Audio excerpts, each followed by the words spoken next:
Hey, what's up, everybody? It's KBR Sports, the best sports talk show of your 24-hour day. Coming to you on WODU Studios, the best in college radio. I'm your host, Brendan Abbott, with my two co-hosts. To my left, Rashad Purnell, and to my right, Khalid Lewis. And we also have a special guest today, Tamara Alexis. Say hi to everybody, Tamara. Let them know how you feeling. Everybody, I'm good. How are y'all? Hopefully everybody's good. You know what I mean? We're good, you guys. Guys, how y'all feeling? You know what I mean? It's like bright and early in the morning. You know what I'm saying? Rashad's out here looking all snippy in his pea coat and everything. His collar popping.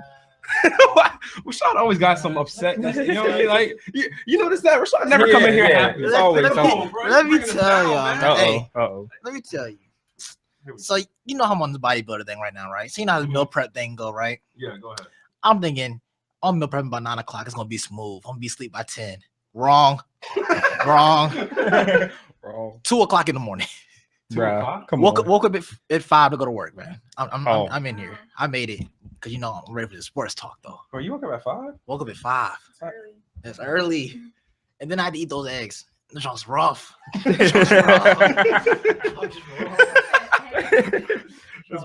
Listen, man, I don't do the raw eggs, bro, or the with scrambled eggs. Yeah, boiled. Straight gains, bro. Yeah, gains for days.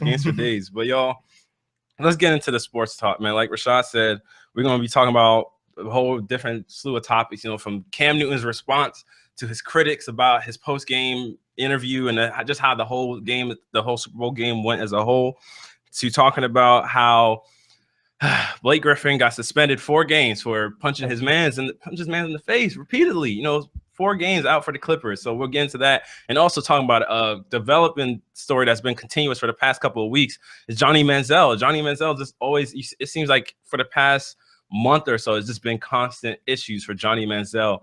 And nobody's really known what's going on with him. And then ESPN has recently has been doing this NBA all-time list that they've been making, and recently they released the best players 6 through 10, and it's funny because nowhere on this list has we seen LeBron James. Yeah. So one can only assume, hey, I saved it. The top 5. That they're reckless. Okay, but yeah, we'll get into all that. But yeah, starting off with Cam Newton. Cam Newton's received a lot of flack for how he handled his post-game press conference after the Super Bowl loss they faced to the Broncos, the 24-10 loss. And he initially got up out of the post-game press conference because citing that Chris Harris Jr. was in the same room as him. And Chris Harris Jr. also has even came out and said yesterday that the way the media set up the press conferences were wrong. Bad. Yeah, because they shouldn't have been in the same room for them to be of earshot within one another. Cam Newton should not have been able to hear what Chris Harris was saying, but he heard everything, and then eventually he got up and left. So when talking to the media yesterday, following the day where they clean out their lockers and everything, Cam had this to say: "I've been on record to say I'm a sore loser.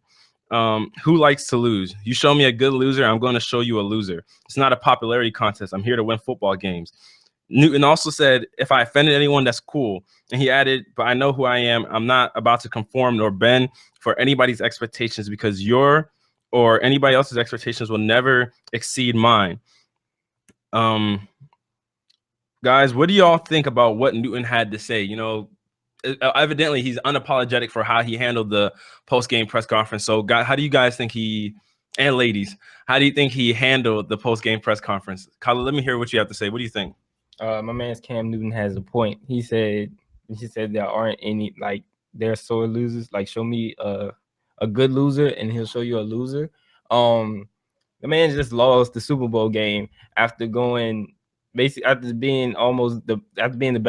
the best team in the whole NFL, and coming to a point where the defense just destroys your team. And I know it just really hurt somebody, especially at the Super Bowl. The man believed that he was going to win. He was the face of the league and the league's MVP. And the man, he just hurt. I was hurt for him. Like, the defense just destroyed all his offense, and it just completely stopped him. And after that game, I wouldn't want to say anything to anybody as well. I would be quiet, and I'd be standoffish.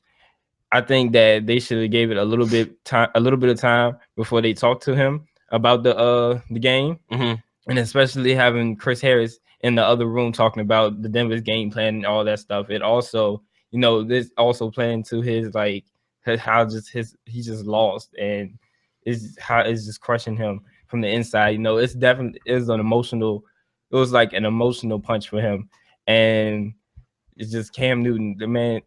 You can't expect that man to be, you know, like like you said, like Peyton Manning a couple years back when he lost. Let me get to Rashad. Rashad, what do you think? My man's Cam been all up in some talks and some sports football talk, you know. Always something he do wrong. But actually, I have a list of people who has some media stuff. I don't see the paper. Where is the paper? Hey, it's all up here. It's all, yeah, here we go. Ready. Yeah. Before I go into this list, I do want to make a point. I saw on Twitter, some analysts, I can't remember his name, was talking about if that was Brett Favre and he walked off, everybody had been like, oh, he's such a competitor. He hates losing. He don't want to talk about losing. He's such a competitor. But then as soon as I see that, I see somebody saying he lost all his immunity in the game. That's why he didn't want to talk, because that's how bad he is and stuff like that. And I'm like, okay, so we see how the generation goes now. So I want to go to that. So let me give you guys a couple of people who's had some like media walk-offs that wasn't as big as this. We got Marshawn Lynch, who made commercials and stuff out of it. We had Allen Iverson with his infamous practice. True. Nothing but practice. Nothing but practice. Nothing but practice. We had Russell Westbrook with his y'all tripping and walk off. That's it. That's it. What? Yeah. Y'all tripping. I'm out. Yeah. But none of them say, oh, they're bad players because they didn't talk to the media about this. They didn't want to do this. They want to discuss what they want to discuss. So why does Cam get blasted for what he do? Which is why I still don't understand. Is it because of how this season went? Because of how they felt he was unsportsmanlike, showboating all season? But you gotta think about that's how Iverson was. You see what I'm saying? So how can we look at it something like that, and you look at a star like that too, and nothing affects him as well? Like it didn't downgrade his career. Yeah, we was like, well, he clearly, don't go to practice. He hates practice. All he wants to win.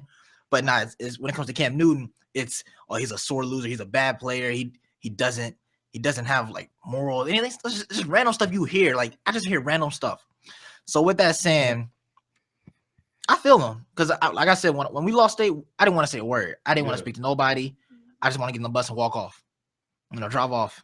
But I didn't have the luxury of having, all like 100 cameras in my face, trying to hear what I got to say. I mean, I still probably wouldn't have said nothing. I'm like, yo, we lost. Yeah. That's it. Go talk to Gay City. then I'm out. So you know what I'm saying? Well, Tamara, what do you think about Newton's response to? I think this is Cam Newton's job. He gets paid to do this. So, he's going to be upset about it. And to piggyback off of what you said, it's the world we live in. Everybody nitpicks on everybody. So Cam Newton will be back. He knows he has to work on. His attitude is one of them. So yeah, he'll do better. Yeah, that's a good point, because I when he said, what makes everybody else's way right, because he also went on to say that, like, what makes other people's like the way, because it's hella older players, media people now telling him, oh, well, you should have sat through the whole press conference. And he's sitting there saying, what makes what y'all say right and what I'm doing wrong? Like, what makes it right that Peyton Manning sits there and can give a post-game press conference for however long, but then I went and congratulated Peyton Manning at the end of this game. But then when Peyton Manning lost, when they lost to the Saints, he didn't want to sit through the post-game press conference. He didn't want to congratulate any of the Saints players. He walked off. So how much of that plays a part? Like, you know what I mean? Like, how much of that is highlighted by the media? None of that ever gets enlightened by the media. It kind of just goes under the radar per se. You know what I mean? Because it wasn't put on display until yesterday, honestly. Until yesterday, where I heard Skip Bayless actually acknowledge the fact that Peyton walked off against Drew Brees, and then after he threw the interception to Tracy Porter and they lost that Super Bowl, he didn't really sit there and congratulate the Saints. But Cam Newton at least ran across the field to go seek out Peyton and congratulate him on his, on the Super Bowl win. And I don't agree with you getting up to leave while you're in a post-game press conference. I mean, the rest of your teammates sat there and they answered all the questions, and you are the leader of that team. But in the same sense, I don't think he should be getting criticized. I think he gets criticized so heavily because of the celebratory acts he did throughout the season. You know what I mean? Because of him dabbing and because of him, doing the pipe it up dances, that people felt the need to, kind of come at him in a way. And I don't. Do y'all agree with his quote saying that if you can find me a good loser, then I'll show you a loser? Do y'all agree with that quote? Yeah. See, yeah. I mean, I'm not a good. You already know. You already know, bro. I know. Anything we do, if I'm losing, bro, I'm heated. I'm heated. I ain't not gonna be like, yeah, bro, you're great. He grabbed the mic. He was passionate. I know you remember when I was playing that FIFA game. It did. And then that dude scored in the 90th minute, bro. I was like, you're great. You're great. Because I was heated. You're just laughing. I mean, we'll definitely give you your props, but we're going to definitely be salty, too. I ain't giving You'll be hurt. I said that in a sarcastic way because I got robbed. I ain't giving nobody their props. Exactly. There is no such thing as a good loser. If you can handle losing, like he said, you're a loser. Yeah. You're used to losing. Oh, my God. There's no such thing as a good loser. It's only winners out here. Only winners. All we do is win. Oh, I feel you. So, Khaled, I'm guessing you agree? Yes, I do. Oh, that's funny. Tamara, what do you think? Yeah, I agree. The loss is a loss. It's really not either way. So, okay, I have a question. If he was happy about it, they would have said something about that. So, Yeah, you have a point. So, what makes somebody a good loser? Is it a good loser, a person that gets politically correct answers and losing? Maybe a good loser is somebody who's just not showing his emotion about losing and just being professional about it. Mm-hmm. I think that's majority. So is Peyton Manning a good loser? I don't know. Nobody's a good loser. Rashad's really nobody's a good loser. Because he has personal feelings about this. There's no such thing as a good loser. Yeah, I see. You're really feeling the love in this topic. Like I when it comes to feeling like a good loser kind of thing, because to me it's Peyton gives all the right answers to everybody. Peyton's like the picture perfect guy you want in your franchise, doing all the right stuff. Yeah, saying all the right things. So, I mean, would that make him a good loser? Is LeBron James a good loser? No. Out of everybody. Hold on. You're gonna say LeBron? Is LeBron a good loser? He went into his LeBron James. Man, it don't matter. I'm the best player in the world. Bruh, but you lost, cuz. So what you mean you the best player? I'm the best player in the world. Y'all gonna do what y'all want to do. I'm still living my life. Nah, yo, you lost. Right. Yo, stop being salty. If you're a good loser, stop being salty. Because if you're a good loser, technically you are a loser. LeBron, stop losing. Come on, bro. I mean, the man got you ring. Hold on, he can't control that though. Why can't you control it? Because he got people around him that aren't as good as him. And he's mad when he lose. Okay. He's not like, well, my team suck. Let's try again next year. He's like, man, we could have won this with this team, but we lost. Man, I'm mad that we lost. I'm leaving Cleveland. I'm going to Miami. I need to win there. I can't win there. I'm coming back to Cleveland. Like, yo, there's no such thing as a good loser. Oh my God. Bro, I promise you, I could probably go. I think we could honestly pull up like a list of guys that have been here's your one list. There's only one group of people who's a good loser. And that was that 0-16 Detroit Lions. So it's like, well, maybe next game we can win. Oh, that's why Calvin Johnson retired. Huh? Yeah. See, Calvin Johnson was like, man, y'all satisfied with losing? Not me. Oh, and the Philadelphia 76ers, except Michael Carter Williams. He was depressed. Oh yeah. He wasn't a good loser. Yeah, man. He was not a good. Jaleel Okafor, he's just speeding on the bridges and everything. He's good. He's like, I don't care if I'm losing. I'm getting paid. Oh my God. Man's having fun. How about I gotta think of another guy. Is Russell Wilson a good loser?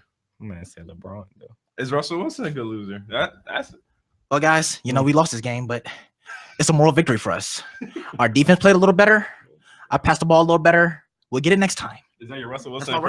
Oh, even when he loses, he wins. He got Sierra, so I mean, he is winning whenever he's a different type of breed of athlete. I don't know what you call it. A different kind of breed of athlete. Wait, hold on a second. What does that even mean? He's a friendly dude. Makes it a whole nother breed. It's all about having fun, guys. That's Russell Wilson. A friendly guy. He's a friendly athlete. Rashad, No, what no, does no. that even That's mean? exactly what it means. No, wait, What? No, Rashad, no. I can't let you get away. This is the one dude who tucks his shirt in practice. So No, you have no shoulder pads on. You're in a t-shirt and shirt. You tuck it in. let the man You live. tuck it in. Let No, the man live. That makes him a nice guy. Well, you know what I'm well- saying? We're all being like- no, it's not wrong being a nice guy, but it's Russell Wilson is the nice guy. It's a What's that got to different. It's do a with different level. He's in his own breed, though. See, he's his own. He's his own He has to stay that way. category. There's no Russell Wilsons in the league other than Russell What do you Wilson. read?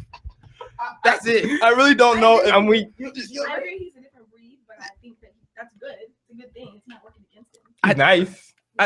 I'm kind of wondering, like, so Thoughts on that? I just can't even like get because I really like you're just coming for Russell Wilson right now because bro, Everything is a moral victory to Russell Wilson. no, They how? lost in the playoffs. We'll get it next year. I saw what we did wrong, but it's okay because we still have this team. But we heard So we he has heard, a positive. we've heard outlook. other players say that. No, not to the extent that he do it. What do you read? Every loss. Yeah, you know, you got some of Russell I have Wilson. no, you brought him up, so I gave you. And I explained. no, He's the only you're good picking up loser. what I put up. He's the Yeah. only Yeah. good loser I've Yeah. ever met. You said what? He's the some only type of way good about loser it. I ever met. Only good loser. Him and Scalabrine. So they are good losers. Because Scalabrine is the most popular He said player who Scalabrine. played in the league, so it doesn't matter. A loss is a win for him because everybody's Scalabrine. I'm just saying, man.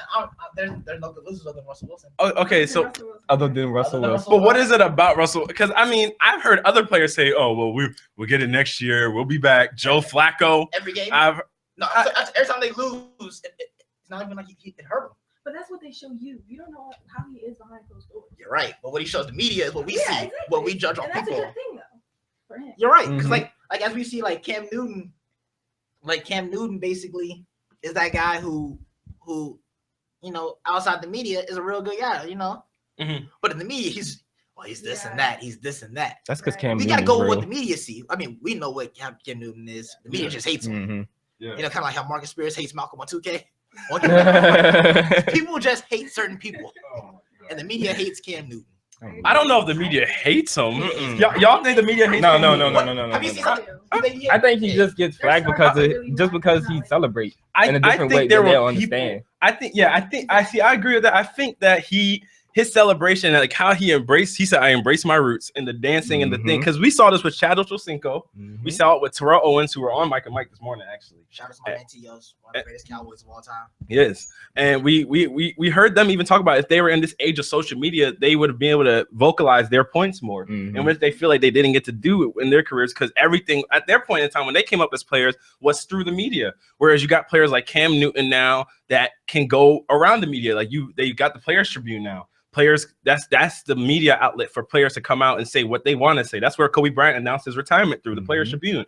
So now with this age of social media, I feel like a lot of players, you can actually put yourself out there a lot more. We see Stephen Curry's really active on social media. So I don't know if I don't think the media hates him, but I feel like there were people that were waiting for Cam to lose. Yeah, You know what I'm saying? of Like I course. feel like we went into the Super Bowl with people that wanted Peyton to win, that wanted Cam to win, but then I feel like there were people that wanted Cam to lose. I don't think people really wanted Peyton to That's lose what you because said, it was like Peyton's last ride kind of thing. Like everybody's essentially assuming he's going to retire. But I feel as though there was really nobody that was like, if you either wanted Peyton to lose for the most part, you wanted Cam to win, or you just wanted Cam to lose. You didn't even want Cam to lose out of hoping Peyton got another ring. You just wanted Cam to lose. You said it before. You was like that some people wanted Cam to lose more than they want the Broncos to win. Yeah, that's you know what I mean. Like there was like I've seen stuff on Twitter that that you see stuff that people say like, and it's like passive aggressive. Like when you see Bill Romanowski,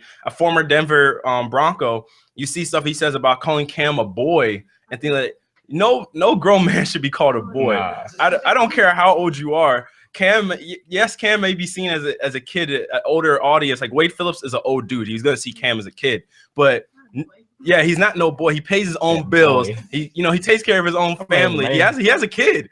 I'm not having a kid makes you a man, but essentially he's taking care of his own family. He's doing what he has to do day in and day. He's taking care of other people's kids, do charities, and calling somebody a boy. There's only one dude in the league can call other people boy. Oh my god. Oh my! Not in the league no more. Yeah. I know Marshawn Lynch. I want to call a little boy. Yeah, I knew exactly who he was going to hold, but wait on it. But yeah, guys, we're gonna move on to the next topic and actually shift gears to the NBA, where yesterday news came down that Blake Griffin was handed a 4-game suspension for his incident for punching a team staff member and breaking his hand, and he already had missed a couple of games with a torn quadricep. This is what blows me. Okay, so Griffin, through this suspension, this is how much money he's gonna lose: $859,442 from his season salary of $18,907,725. So essentially, it's like an ant bite to him. I mean, that's a lot of money. Yeah, but I'm saying out of an $18 million salary, essentially $19 million. My man just lost every pair of Jordan. Oh, every pair. Come on. Oh, I guess. Hold on, let me finish. Okay, go ahead. He lost every pair of Jordan because this is how the money gonna add up. Go ahead. He lost 2 Lamborghinis, and he lost what's the name? The electricity on his light. I mean, the electricity on his house for the year. For all his holes. I'm just saying. My man has 17 million. LA, the taxes are real. That's what $800,000 do. I don't know. Yeah, you know what I mean. He has hella money. So, but I mean, the LA taxes are real. LA That's taxes aren't no joke. But I drove through LA and got broke, bro. He said he drove through LA. LA got broke. Like, bro, it's $10. Come on, man. But so far, the Clippers have proven to be 18-4 without Griffin, and so now people are asking the question: are they better without Blake Griffin? So, guys, what do you think? What do you guys think about the suspension? Was it just or fair? And do you think they're actually better without Blake? Rashad, we'll start with you. What do you think? Starting off with me. So the suspension, punching the dude. He repeatedly punched. I like to say he got suspended 1 game for each punch he threw. That's what I like to say. They was like, that's one too many punches there. We got suspended each time he throw it. So his suspension. The team may look better without him on the court, but at the same time, it's not. Because you're taking away an all-star player, the big man that actually is a big man for Chris Paul. Because DeAndre Jordan is just a rebounder and a dunker. He's like an upgraded version of Reggie Evans. So come on, that's disrespectful. So losing Blake Griffin hurts. But at the same time, I don't understand what's going on in the team. Some teams play better without players, but sometimes in the long run, you're gonna need in the playoffs, you're gonna need Blake Griffin. So the thing that this team will do better without him is completely false. For whoever reporter thinks that, get fired. So the suspension, I think. Get fired. Because get fired. He just told a guy to go quit.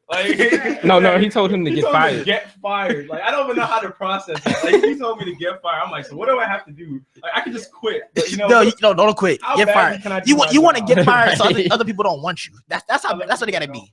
So back to this Blake Griffin thing. I think the suspension was fair. It was within the team organization. It wasn't like LaShawn McCoy incident. Where we don't know what's happening to him. It was within the team organization. He broke his hand. He's out longer for that too. He's just. I don't know what to say about this man. Well, you don't know what to say. Let's see what Khaled got to say. Khaled, what you got to say? That was a good segue. I think the punishment was fair. Like Rashad said, a game for every punch. That's kind of funny. It was in the staff. It was in the Clippers organization. So I definitely think that the punishment was fair for that. One thing that Doc Rivers and owner Stephen Ballmer said, he said that they want to show that they don't tolerate that kind of that type of behavior in this league, or that's not tolerated. I was like, if they gonna say that, then would they give him more time? But I think this is very strategic on their hand. Like Rashad was saying that they don't essentially play better without Blake Griffin, or they actually need Blake Griffin. My man was getting off of a quad tricep tendon, injury from December or whatever. So he was basically almost healthy enough to play, and then he got suspended 4 games. So he still has to go through therapy for the broken hand, get that done. Yeah. And as soon as he's healthy enough or is cleared to play, he gets a 4-game. He gets sit out for 4 games. Yeah. So essentially, this man is resting. Before you go, let me get to Tamara. So go ahead. This man is essentially resting for a very, very long time. So in late season, when essentially matters, when you're trying to find your spot for the playoffs, you have a very healthy Blake Griffin who's been sitting out a long time, who's getting off this suspension and off of 2 injuries. So I think this might have been a slightly strategic play by the Clippers organization. Tamara, what do you think? Excuse me. The suspension, if they didn't do anything, I would have been like, well, what's going on? It's not a good look for the organization if they didn't suspend him. I think the team's doing a good job playing without him. People are questioning now, are they better without Griffin? So I think they're doing good with that. I won't say if they're better or not, but okay. I agree. So for the question I got for y'all, cause I'm gonna play devil's advocate here, cause we can't all just be agreeing. That's no fun. But but this is honestly a serious question. So in this new small ball NBA, does Blake Griffin really fit? Because think about it, Blake Griffin isn't a rim protector. He's not, he doesn't really adjust anybody's shot. Blake Griffin he doesn't shoot threes like that effectively. So think about it this way. Like, what does he really do? Because DeAndre Jordan at least protects the rim, and he's a great rebounder. Blake Griffin's a great rebounder. He can score in the post, and he's a good playmaker. He's definitely a great passer. He can pass the ball as a big man. But with the big man that can't protect, because at least Draymond Green for the Warriors, he somehow, I don't know how he does it. He's listed at 6'7". I think he's 6'6" or something, but he still protects the rim even when Andrew Bogut or Festus Ezeli isn't in the game. But when Blake Griffin is in the game and you take out DeAndre Jordan, they can't protect the rim. So against a team like the Warriors, when they go small ball, Blake Griffin's kind of like a hindrance in a sense, in some shape, way, or fashion. Even though not say DeAndre Jordan isn't, because the man shoots below freaking 40% from the free throw line. Get your free throws, man. Get your free throws. Yeah, you know what I'm saying? Like, man's an anchor. Yeah, like.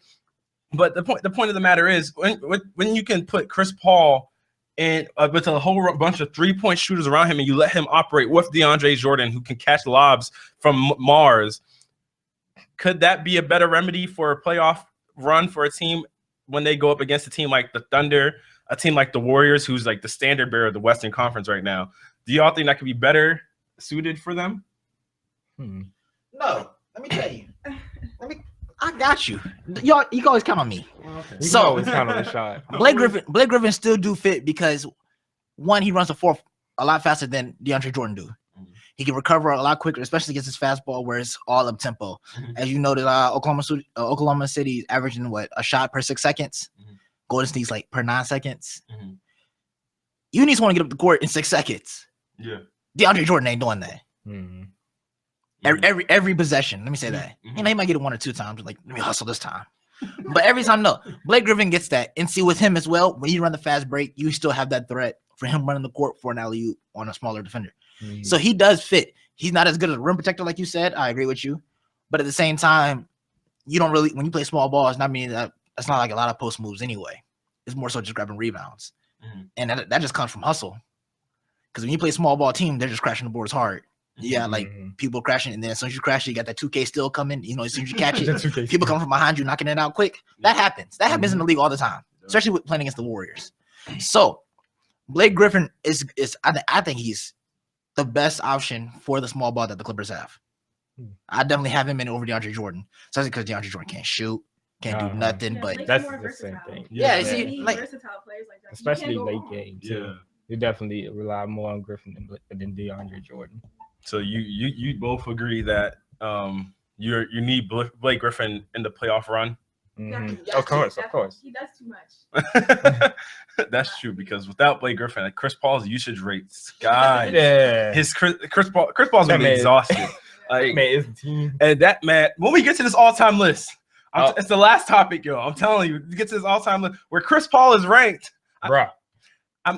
You know what? I will. You know what? I will. So we're gonna go on to Johnny Manziel now. So I want to get to his all-time list, but we go to Johnny Manziel, who is no surprise. He hasn't been throwing it up recently. I can't throw that up because he hasn't been throwing it up recently. He's been going like this. He's been losing the money. But recently, man, for anybody who's even followed the NFL, you just know that there's been a whole lot of problems with Johnny Manziel. He's been going through a whole lot of issues with issues from what we heard back in about a few months ago was him in the dashboard cam with the police car when he got pulled over with him and his ex-girlfriend, to now we hear about him and his ex-girlfriend getting into a confrontation, and in a confrontation that allegedly she had a ruptured eardrum from the confrontation, actually. And this was what'd you say? She still can't hear out of it. Yeah, and this was from a confrontation that happened on January 29th. And he hasn't been a reliable quarterback for the Browns in recent time. And then now the report comes out yesterday that a team source, somebody close to the team, a source, an unnamed source, and it's half the time these sources are unnamed, but a source told Adam Schefter that Manziel looked terrible when he came into for team meetings. He wasn't drunk, but he was heavily hungover on something.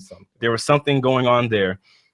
This is after Manziel was going through the concussion protocol. This is during the time when he was coming in for concussion protocol check-ins, and he complained that he felt lightheaded, he was vomiting, and he had terrible headaches. And the source told Adam Schefter this wasn't some massive cover-up. What are you going to do? You have to put him in the protocol. He was not drunk that day, but he was recovering from being on something. I don't know what he was doing the night before, but something was wrong with him. And so, the Browns also released a statement saying Johnny Manziel came to our facility on the morning of December 30th and complained of concussions-like symptoms. He was tested by an independent neurologist and entered the league's concussion protocol. He remained in the protocol until January 12th after being cleared by the independent neurologist. So we have a caller, Brendan. I didn't mean to interrupt you. Go ahead. But the caller's online. He says he couldn't call into the studio phone, so he decided to call us personally. Wow. This caller really wants to say something. Okay, what's up, caller? What you got to say? First of all, I want to see, can y'all hear me? Everybody good in there? Yeah, he can hear you. Mm-hmm. All right, I'm gonna cover quite a couple things. I got a couple bones. It's an hour show. First of all, the Blake Griffin thing. The question is, it shouldn't be, do they look better without Blake Griffin? Did they get any worse? And no, they didn't. So to what Brendan was saying, they might want to in the offseason explore maybe what they could get for Blake Griffin, because they might be a better team without him. Two, forget Johnny Manziel. Stop talking about him. Let's move on from the Johnny Manziel stuff. No one cares. He beat his girlfriend. He's a drunk. Yeah, we get it. Yeah, we don't care. But see, come on, goodness. See, caller, what you saying that I actually have something to say about both of them. So about Blake Griffin, you're saying that he possibly won't be good enough for the team. But as Brendan just said, the the user rate for Chris Paul basically just went up. Meaning he has to do a lot more now since Blake Griffin is out. So with that happening, why would they be better off without him? That's my question. What is your reason for saying they'd be better off? Like I said, they got no worse losing Blake Griffin. I could see if they went to a backslide and lost like 10 to 12 games, but they got no worse losing him.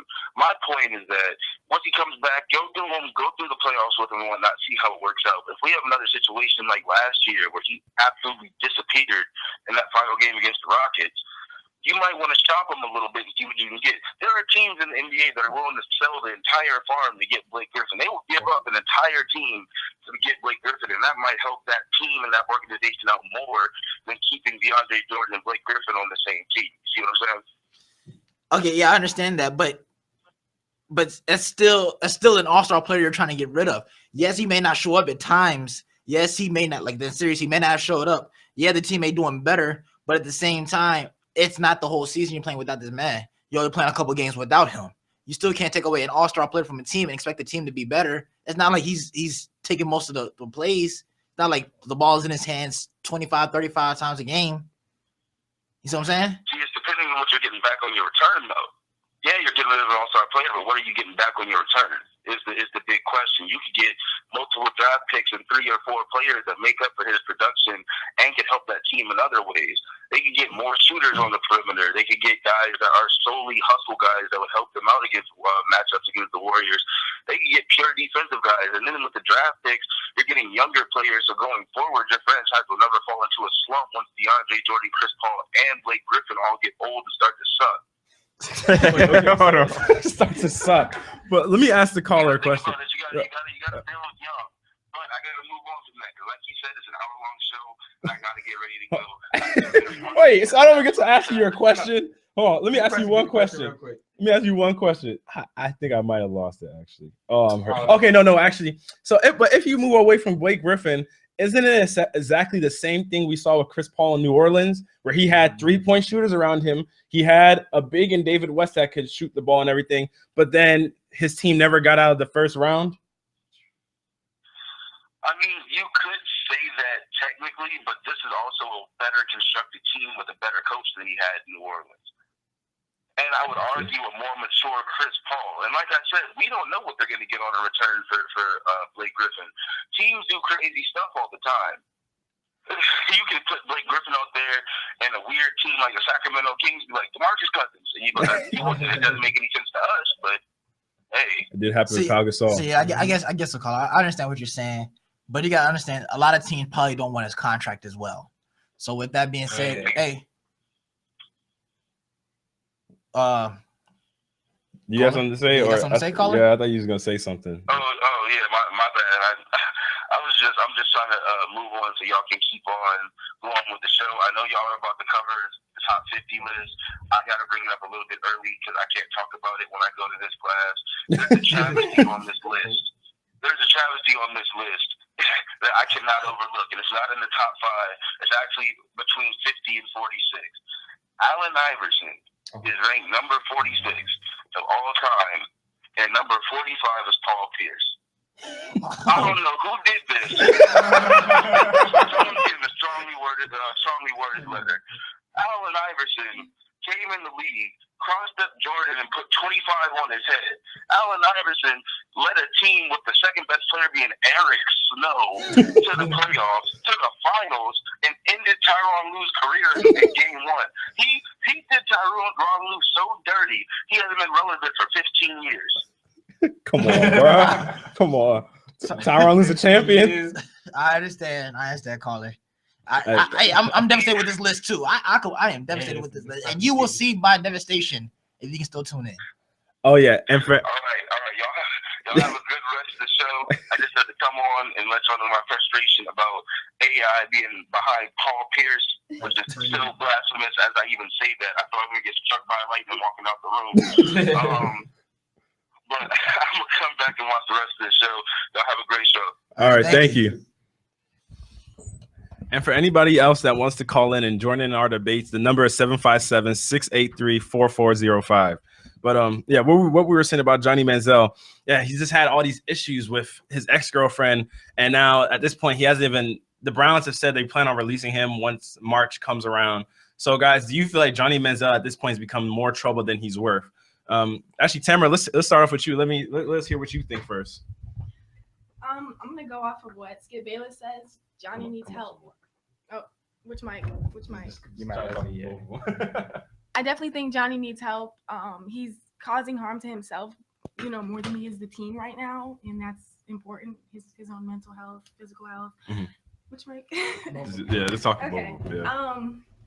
Yeah, I definitely think. I think he needs help. I'm just gonna say that for right now. Yeah. What do you guys think that any team should pick him up? No. You don't think any team should give him a shot? That's what I'm saying. She was quick. He needs some type of stability first. Mm-hmm. That's the help I'm talking about. He needs stability. His dad, we did an interview and said, "Oh yeah." There was an article about that. He said he doesn't think he's gonna live to his 24th birthday. Well, we have another caller. So if your own dad says that, That is true. That's true. Hey, you're online with KBR Sports. Caller, how may I help you? Well, hello there, Brendan. How are you doing? I'm good. How about you? Man, I had to call in because I'm hearing your radio show. And I'm like, man, I understand where you guys are coming from with Blake Griffin, but he's still trash. They don't need him. No, hold on, wait a second. We don't need him. See, here's But you might at one point. Yeah, you might. Exactly. Yeah, Come that's what on. you said, You you needed him might in the need past. him. Yeah. When it comes to the playoffs, you're gonna need him. That's an all-star. That's Blake Griffin. They don't need him. He's garbage. He does too much. He's doing way he too said he much. does too much. Wait, how does he do too much? Like, yeah. Way too much. He should never have punched his coach. They should fire him Oh, off goodness. I principle. understand that. They should kick him off the team off principle. You don't need a hot head like that on your squad. Okay, That's kind of okay, extreme. Cole, I got a question for you. So Tyronn Lue just said there was a day in practice when him and Kobe was playing, and Kobe went for a game-winning dunk, and Tyronn Lue sent it off the glass. Kobe was ready to fight him. He talked about, let's go, we're about to fight right now and everything like that. So does Kobe deserve to get kicked off the team since he's a hothead? After that, he was like, we're playing one-on-one. Everybody comes in here one-on-one to show I'm the best. So does he deserve to get kicked off for being a hothead? But Kobe is a different story. He's a hothead, Oh, but he's not stupid enough to swing on somebody. But Blake you- Griffin is just too much of a young buck who just got too much head behind him that he just think he could do whatever because he's been told from a young age that he was nice. Kobe know he nice, but he know the difference between you can't do certain things. Where Blake Griffin don't care. He just feel like he can do whatever. And it's just like, that don't make sense. Like, at the end of the day, you just hurt your team. Plus, you lost all that money being stupid. It's not worth it. They might as well trade for somebody else. Because, honestly, DeAndre does his thing. Chris Paul does his thing. Like, they got too many weapons on their squad where they really don't need him. Switch up. Get your money back from that bum. Switch up. Find somebody in the draft and trade up to get somebody different. He's not worth it. All right, Tamara, go ahead. Can you hear me? Okay, so hello. Jason, it's right. Okay. Do you think Blake Griffin should be in the NBA?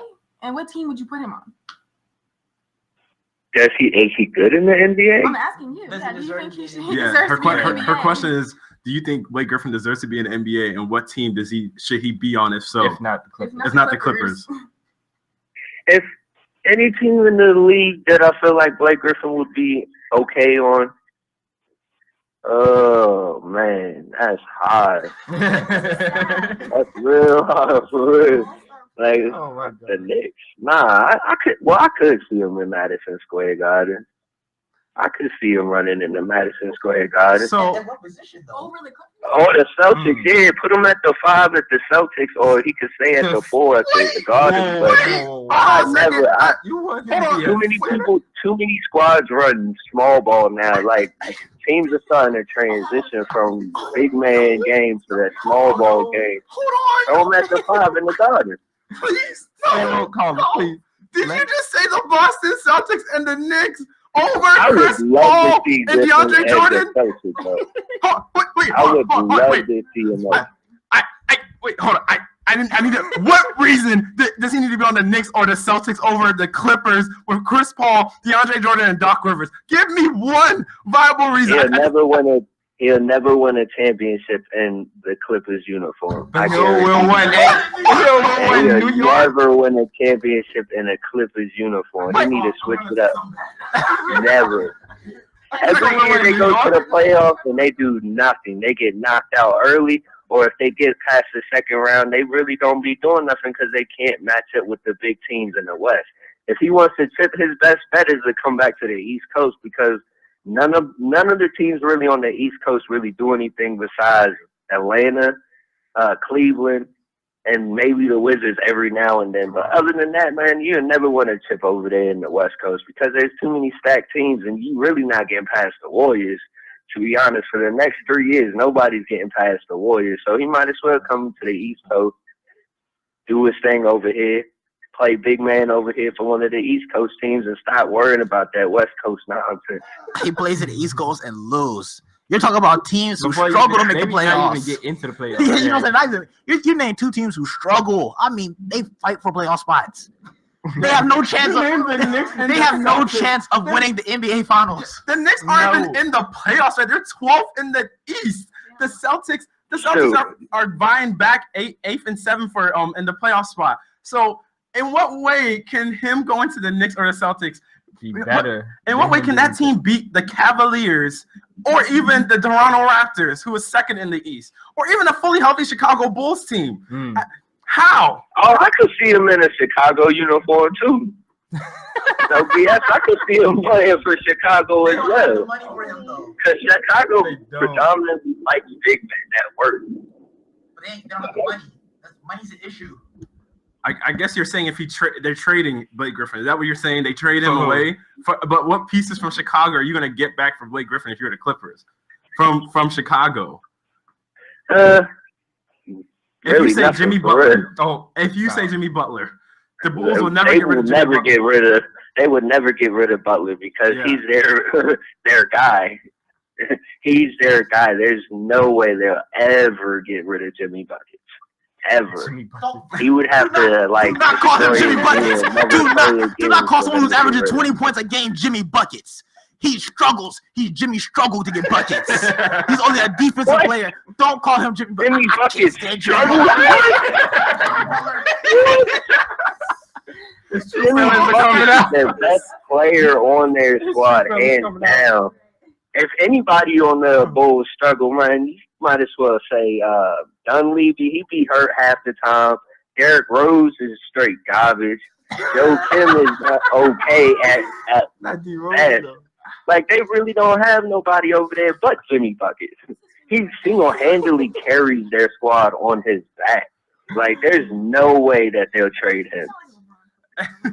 I will give you credit that Derrick Rose has regressed in play, and Mike Dunleavy doesn't play consistently enough. But Jimmy Butler he averages 22 points a game, and then the next best player on that team who's shown the most consistency is Pau Gasol. So, but if Blake Griffin went to the Eastern Conference, can you see any team that he goes to that wouldn't have to trade away their star talent that could get him even contend with the Cavaliers? Because there's really no team that can trade away something worthwhile to the Clippers to get back they would still be able to contend with the Cavaliers. Because that's the same thing that happened to the Knicks. The Knicks were a playoff contention team.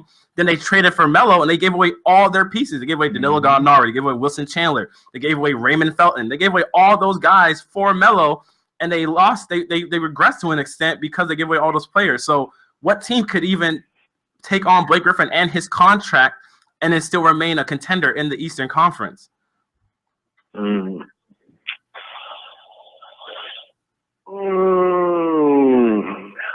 It's a slim list now, huh? That's a very slim list. How many years left does Griffin have on his contract? 1 or 2? I think he has about 2 or 3 years left actually on his contract because he signed the extension about 2 seasons ago. Oh, yeah, he's going to be over there in the Clippers for a little bit because nobody can pay that contract for him. And without giving away their whole entire team, there's no way anybody could do that. So he's stuck in the West. Exactly. Oh, my goodness. That's terrible. That's terrible. They need to shake up this whole NBA anyway. They need to shake up the whole NBA now. The whole NBA. Yeah, pretty much, bro. Like, everybody in it's too set. It's too set. There's no way that the West is not going to really shake up that much.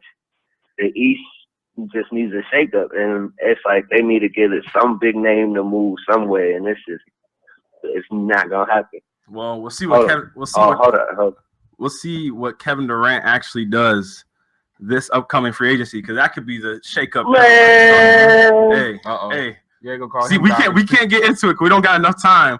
But maybe we'll talk about that on future shows. Because I mean, free agency comes around June, May. So if his team is knocked out the playoffs, we can get into it. But Carl, we appreciate having you on. We got to move on to our last topic for the day. But we appreciate you calling in. We appreciate the stuff you said. I'm not gonna call it knowledge because you saying Blake Griffin going to the Knicks or Celtics was better than the Clippers with Chris Paul. I can't agree with that. But I can commend you for sticking to your guns. I commend you for it. Right. I'm just an NBA fan, so I just like to see good games. I don't like to see half this stuff where people just pulling up 50-yard, 60-yard 3 points, and it's all garbage. This man said yardage. Oh man! All right, thanks, Carl. We appreciate you calling in, man. No problem. All right, you have a great day. You too. So with Johnny Manziel, I was reading somewhere where.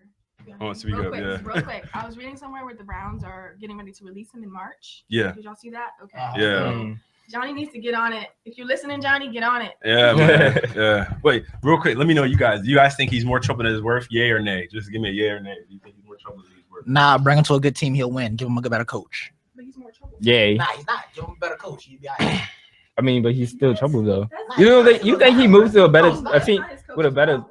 Deion Sanders. But he's been losing. You have players who've been super troublemakers and went to a better coach and be straightened up. You know what I'm saying? It happens. Yeah, okay. Deion Sanders it's did true. say that he feels like Johnny should go to the Cowboys because Jerry Jones has brought on a lot of troubled players in his past, and they've straightened out. Like, we haven't heard anything about Randy Gregory. We haven't heard. I mean, you can talk about Greg Hardy. You say whatever you want to say about him. We heard nothing about Greg Hardy since last half of the season. They just Now they're not talking about not even re-signing him. But we haven't heard anything about Des Bryant really since his first year. Yeah, since his first second year, all that stuff that happened in his past. So maybe Jerry Jones is the guy to get. No, I'm actually gonna say nay because I think it's definitely too early for Johnny Manziel. He's still trying to adjust to the league and stuff like that. I just think he may need some better tutelage. Okay. Yeah, Jerry Jones or Bill Belichick is the way to go. Yeah, Bill Belichick is a good one too. Yeah, that's it. That's the incentive for him to go crazy. But y'all right. I agree. Okay. Going on to the last topic, the egregious last topic, the topic that I guys, you know, I would save my piece for this. I'll let everybody else go. Okay. Because Rashad has something to say about this too. I'm pretty sure these two have their own personal feelings to say about it too. Because we're talking about the ESPN released all-time list of great basketball players, the best basketball players of all time. And recently they released the numbers 6 through 10. And number 6 is Larry Bird. Number 7 is Bill Russell. 8, Tim Duncan. 9, Shaq. And 10 is Hakeem Olajuwon. Somebody missing. And, you know, we've gone through the list, and there seems to be a player missing. You know, we just can't seem to find the guy. I'm at a loss. Very high. You know what I mean? I'm looking through. I'm like, man, I don't see a certain LeBron James on this list. I see Kobe Bryant at 12th, Oscar Robertson at 11th, Jerry West is at 13th. At 14th, let me see. 14th is Julius Erving, and then 15th is Moses Malone. So I'm looking through, and I'm like, man, where is LeBron James? So evidently, the NBA, ESPN analysts believe LeBron James is a top 5 player of all time. Of all time. This includes everybody. You know, it's not just current players today. This includes Michael Jordans, the Shaquille O'Neals, the Charles Barkley's, whoever, Scottie Pippen's, whoever you want. Scottie Pippen's 25th on the list. Kevin Durant is 22nd. Iverson is what? Iverson was 46. Kevin Durant is 22nd. Stephen Curry is 23rd.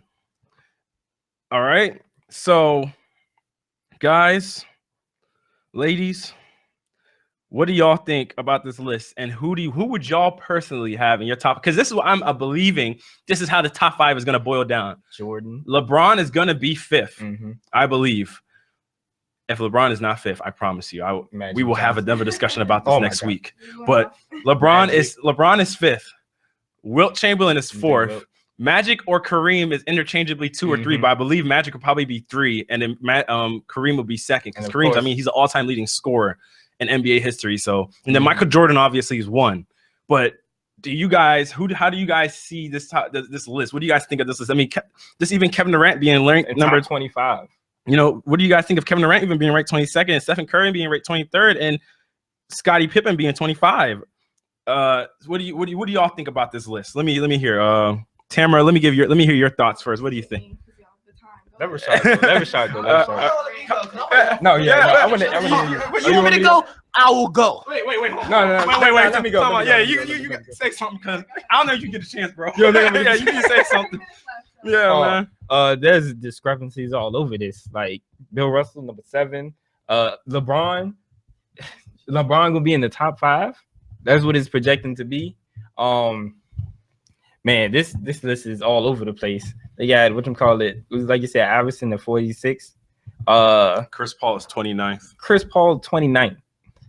And they have Curry and Durant in the top 25. People who haven't even finished their seasons, even a player who hasn't even gotten the ring. I don't know what they were trying to judge off of this list, but they were not accurate in some of these spots. I feel like Bill Russell definitely need to be high because he's definitely one of the best defensive players in the league. He's 11 championships out of the 13 seasons he played. He got 11 championships. That's crazy, man. That is crazy. He was really never unhappy, bruh. So those 2 years lost. Right. Well, yeah. Well, he probably was hurt a little bit. I mean, he still had 11 though. Go ahead. He said he's already a good loser. Go ahead, Colin. And then people on this list who's have a whole lot more wins than my man's LeBron. This list is all over the place. I'm not agreeing with this a whole lot. I definitely think they're projected to have LeBron in number 5, Will Chamberlain number 4, like you said, and Magic 3, Kareem Abdul-Jabbar at number 2, and Jordan at 1. I feel like LeBron should be a little bit lower, and Bill Russell need to be up higher for his amazing work. It would make, I think, definitely though, because they went over championships and stuff like that. Definitely keep Jordan at number 1 because he was just the best all around. All right, Rashawn, go ahead. All right, so I want to first start off with somebody tried to call in when phone was working again, but he was like, he made a good point. If Jordan is 1A and Kobe is 1B, if that's how they look at him for his whole career, like it's 1A and 1B, why is Kobe 12th on this list? Bruh. Shouldn't it be 1 and 2? If that's how if everybody's like he's the next thing closer to Jordan, he's the second best player closer to Jordan. Why is he 12? So I agree with the caller who said that. But this list, I want to start off with Steph Curry. I want to start Steph Curry. You went right to everybody. Reigning MVP. My man's played 5 seasons, 6 seasons, 7 seasons, Incredible 7 seasons, and you have him at 23. He's had 3 good seasons. He's had 3 good.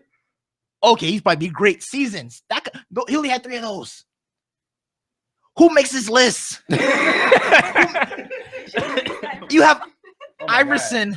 Stephen Curry has played for 7 seasons. Yeah, 2000. He got drafted in 2009. So yeah, you're right. Yeah, right. Who made this list? You have Iverson. If is it 46? 46. And guess where Isaiah Thomas is? Where's Isaiah Thomas? 26.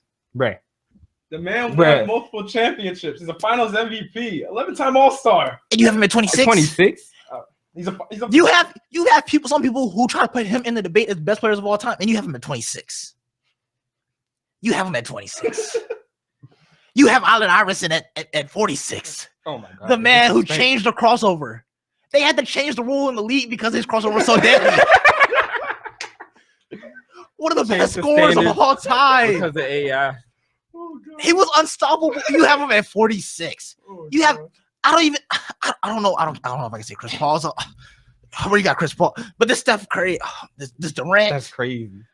Durant is deadly. Durant is deadly, but I don't think he's 22 right now. Especially now with Scottie Pippen, who, like we said, was the LeBron of his time. Yeah. Now this top 5. Oh. When I heard 20 through 6, and I didn't hear LeBron's name mentioned, my heart said, I said, what? I said, where's LeBron? I said, where's LeBron? I heard Kobe. I heard Kobe, and I was like, okay, LeBron should be next. No, LeBron. I said, where's LeBron? Where's LeBron? Now all I hear in my head is LeBron James. LeBron James, you're number 5. LeBron James. This list lost all credentials, all credibility to me once LeBron's name get mentioned. The only way this list would be credential for me down, you cannot put LeBron on this list. You cannot put him. He cannot fit in LeBron. No, because they already did everybody else. You cannot put him on this list in top 5. If he's on this list lose all value. It doesn't mean a thing. Whoever these analysts are, get fired. Get fired. Quit doing your job again. Come in to work late every day. Get fired. Because y'all making this list is awful. Now, for my top 5, who I agree 1 and 2 is Jordan and Kobe. because that's all we've been comparing to Jordan. That's 1 and 2. Number 3, you gotta go Magic. You gotta go Magic. The way he impacted the game as a point guard, could play all 5 positions. You gotta go Magic. Number 4, Kareem. Huh? Kareem. Nah, it's crazy, right? Mm-hmm. I have a Hakeem Olajuwon. Hakeem. One of the most Hakeem over him and Shaq are I'd say the 2 most impactful Not big Kareem. mans that played. Not Kareem. Not 5. Kareem. I have Kareem at 5. What about Will Kareem Chamberlain? at 5. I have Kareem at 5. What about Will Chamberlain? I know I don't have Will Chamberlain in my top 5. Yo, Rashad always makes sure during every show. I mean, you can't have everybody in the top 5. I mean, it's only 5 people. Exactly. I just didn't anticipate Hakeem Olajuwon over Shaquille O'Neal and it's- Kareem. It's The sky hook. the dream shake though. I know the dream shake, shake, but though. the sky hook was the most unguardable move It in was. basketball. It was. And it still and is. it's still unguardable. Yeah. But the dream shake though. Oh. Okay, look, he leads in blocks. He's leading the league in blocks. And Kareem It's leading in points. It's leading in score. He's a big man. He is a big man. He played for Magic. Okay, when I say most impactful, I don't want to say most dynamic because most dynamic is Shaq. Mm-hmm. Most impactful. I mean, I still have him in my top 5. You act like I took this man out the top 5, took him out the top 10. You asked me who I feel like. You said no, he's not. Shaq's not in your top 5. Like, you He's said not. 5 is Kareem, and Yeah, so I mean Shaq is falling out of the top 5 for you. Shaq's. I can't have all these Lakers because then I sound biased. Then I sound biased. You're not biased for having Shaq. Then I He's just a sound no. great If I player. have like, that's 3 Lakers I already have. You're gonna be like, bro, you're a Lakers fan, you're biased. So no, because you have those people. You have those people. That Lakers were great players. They were great players. So I mean, Celtics were great players. There's a lot of great players. Yeah, I mean, okay, let's go on. Go ahead. So that's how I see my list. LeBron James. I don't think he belongs in the top 10 yet. He's not a winner. He's not a closer. Man, LeBron James. If Kobe can't make top 10, the list lose all credibility. When LeBron makes top 5, it definitely loses it. Wow. Yeah, I agree. Okay, not top 5. I thought you were about LeBron don't deserve top 5. Who is your?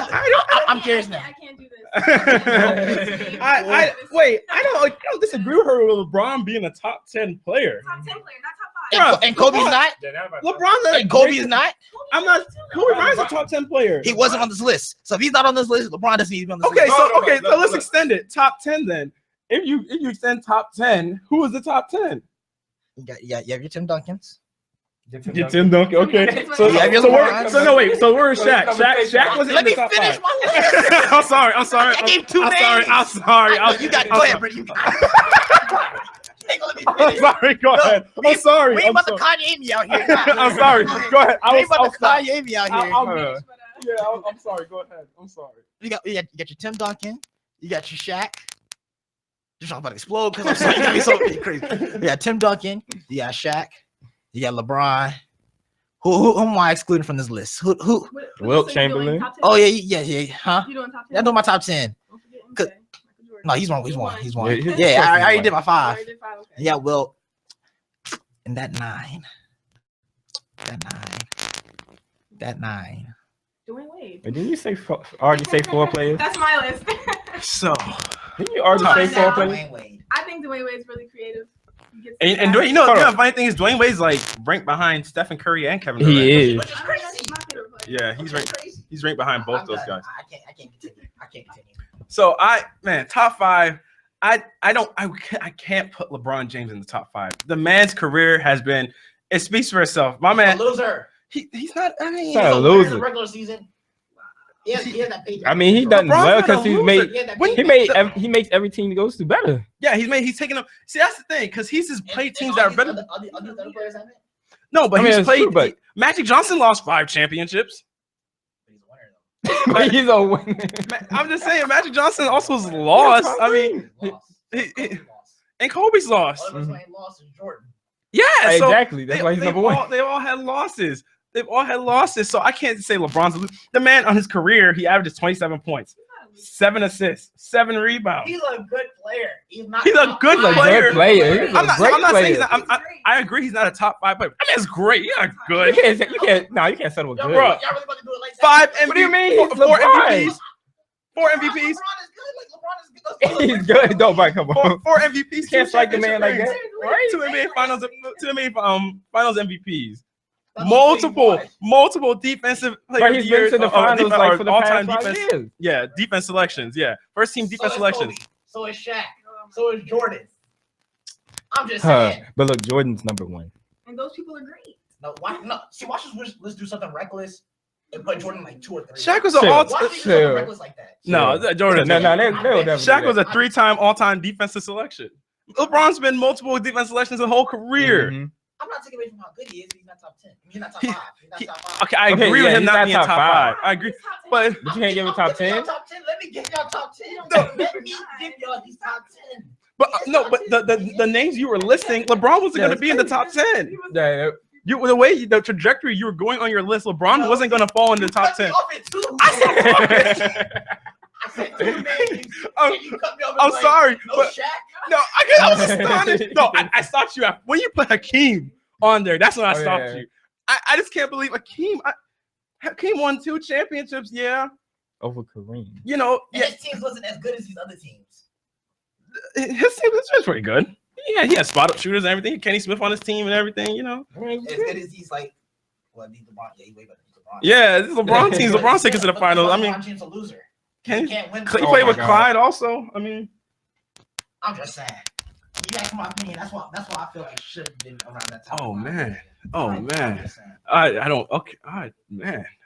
Wow. You don't see My top 5 personally, I get what people say with the Kobe thing. Since Kobe is the Jordan of our era, why isn't he number 2? But it's one of those things that he didn't go 6 for 6, but then he also played a part in him and Shaq splitting up. Because Kobe could have went on to win 7, 8. Who knows? Who honestly knows? Like I honestly feel like if they stayed together, they would have won 8 championships. Because Shaq leaves and goes to Miami and wins one with Dwayne Wade. So you don't break that team up. I mean, who knows what happens?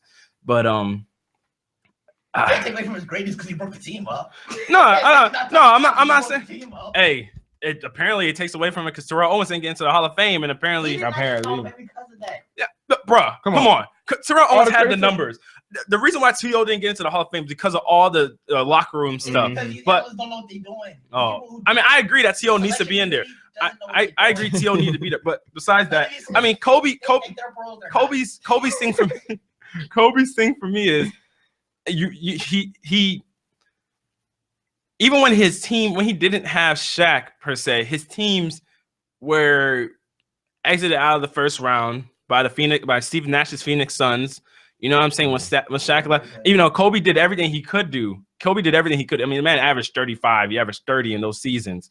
You know what I mean? But there were times that you could question his leadership. I mean, even though he didn't have a team around him. So even getting them into the first round of playoffs was amazing. But I mean, I just it's difficult because then you ask like who's the greatest Laker of all time, stuff like that. And it's just like I don't even know. Kobe. But for me, my list, but Magic's been to the finals 10 times, bro. That's great, man. So I mean, That's Larry Bird basically did it too. Larry Bird didn't go as many He times as goes- Magic. he Yeah, goes- he didn't go as many Basically, times all as the Magic. matches was basically Yeah, he did. Lakers Celtics. No, I mean No. Magic. The ones that Magic lost were to Larry, but he also lost them to the Bad Boy Pistons. Yeah. But Larry didn't make as many as Magic did. I mean, Larry's one of the greatest players of all time. Also, that's why he's 6. He's top.